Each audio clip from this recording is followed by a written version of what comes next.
Good afternoon. It's Wednesday, the 6th of January. I'm back in the Reeking Nook on a very chilly but bright afternoon with another parcel. Yes, this has come from Amazon. I've ordered something from Amazon. So let's get to it. Cup of tea first because it is cold.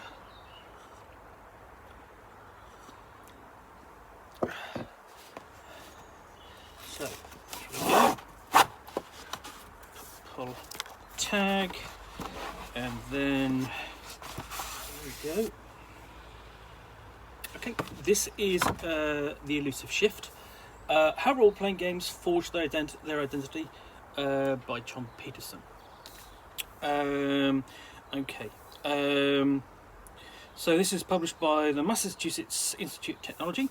This is the first book I actually own from the Massachusetts Institute of Technology. I can't remember who published the authors Playing the World Games, which is this history of basically TSR and Dungeons and Dragons. Playing at the World.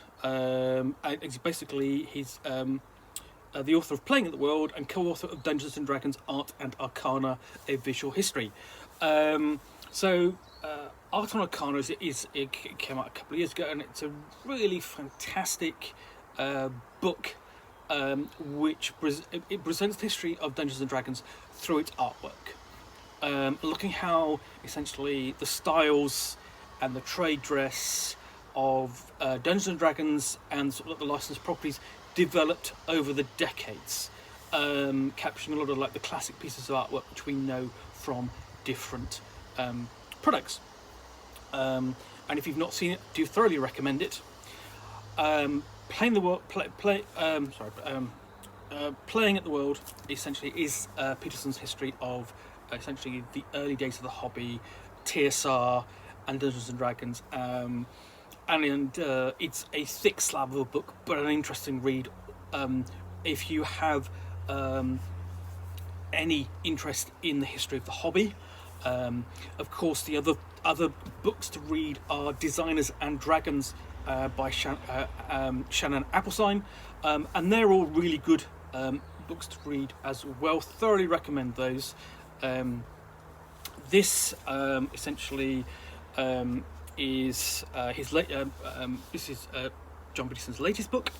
When Dungeons and Dragons made its debut in the mid-70s, followed shortly thereafter by other similar tabletop games, it sparked a renaissance in game design and critical thinking about games. D&D is now popularly considered to be the first role-playing game, but in the original rules, the term role-playing is nowhere to be found. D&D was marketed as a war game. In the Elusive Shift, Jon Peterson describes how players and scholars in the D&D community began to apply the term to D&D and similar games, and in doing so, established a new genre of games. Peterson examines key essays by early D&D adopters, rescuing them from obscurity, many first published in now defunct fanzines. He traces the evolution of how role-playing was theorized as writers attempted to frame problems, define terms, and engage with prior literature.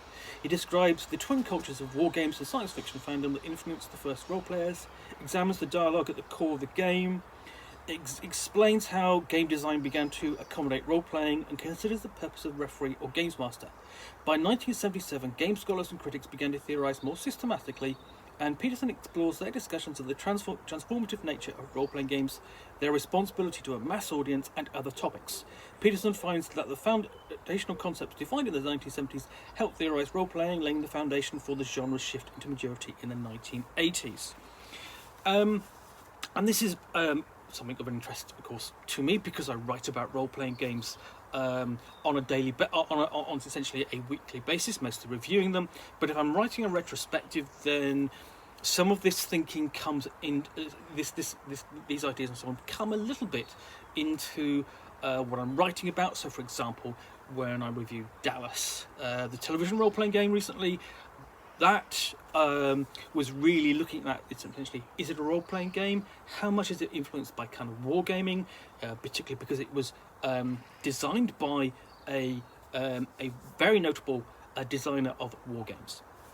So we have let's have a look.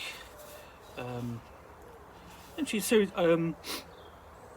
Essentially looking at the two cultures and the legacy of wargaming, gaming as characters, collective authorship, and the early perceptions of difference. We're going on to how to play, wishful thinking, deciding for you and then resolution, designing for roleplay, self-determination, ethical calculus, personal goals, and so on, and the role of the referee, and then toward a philosophy and maturity. This will be an interesting book. Really, I think it's going to. There aren't a huge number of books, I would say, that cover the history of role-playing games. There are a few more that have appeared over the past few years, essentially, as the hobby has sort of like matured and become really, I would say, accepted into the mainstream. Other people have looked at it. People within it have begun to sort of look back and write about it. I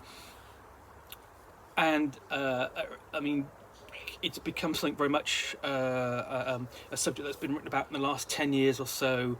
And this is a book that's is going to find, I think, a place on the shelf of anybody who's interested at all in the history of the hobby.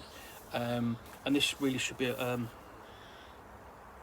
good read. It's got some interesting, nice quotes from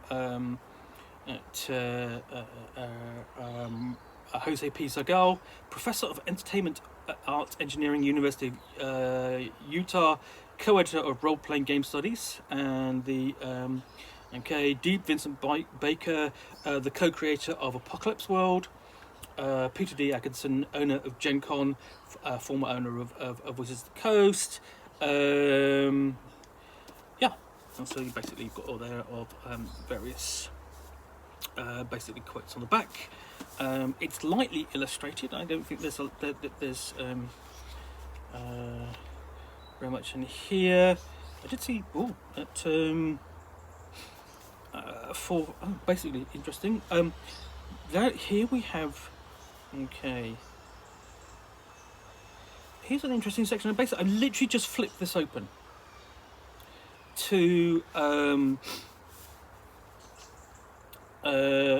okay, there's a discussion of settings, I think. So the form in the form of the Guide to the City-State of the Invincible Emperor, released by Judges Guild in '76, and Palace of the Vampire Queen, basically one of the first prepackaged module designs. Okay, go on to MAR Barker and Emperor of the Petal Throne. So I think this will be interesting to readers of, also fans of that game as well, because it's an important role-playing game, because it was the first to come with the designer's own setting, and this setting was integral to the game. The game was about playing in that setting. So basically, Barker is surely the first to have demonstrated that a game can provide access to a specific imaginary world as just as well as a work of fiction, if not better. In the section titled To Prospective Referees, Barker emphasised that it is the referee's responsibility to run TechML as Barker defined it, not as a spin-off of the world of the referee's invention. The first priority for a would-be referee for TechML is familiarity. All of the background sections should be read over several times until the referee has thoroughly absorbed this imaginary culture. But even so, it remains the referee's responsibility to control the flow of events within the constraints of the overworld and narrative. And in that sense, Barker promised referees in a section titled Developing a Scenario that the world of TechML is at the disposal of the referee and it is up to him to people it with all the enjoyment of good fantasy. It's covering the development of role-playing games, not just Dungeons and Dragons, and that, but of course that's important. But there are other role-playing games that came at the time that contributed to the greater hobby. And obviously, TechML Empire of the Petal Throne is one of them. I think, as I say, this is going to be a fascinating read.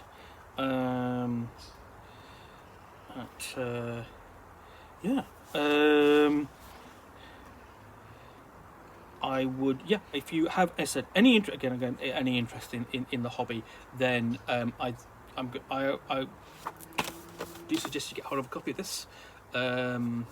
Relatively short. It looks to be quite an easy, I say based on easy read, an enjoyable read. I will have a review of that in due course soon. In the meantime, thank you very much for watching another unboxing in the Nook. If you've liked this, please press the like button or add a comment. I try and respond to every comment you make. And if you're a fan, please subscribe. I will have more of these unboxings as long as my fingers can last in this chilly weather. I'll be back with another one soon. Bye for now.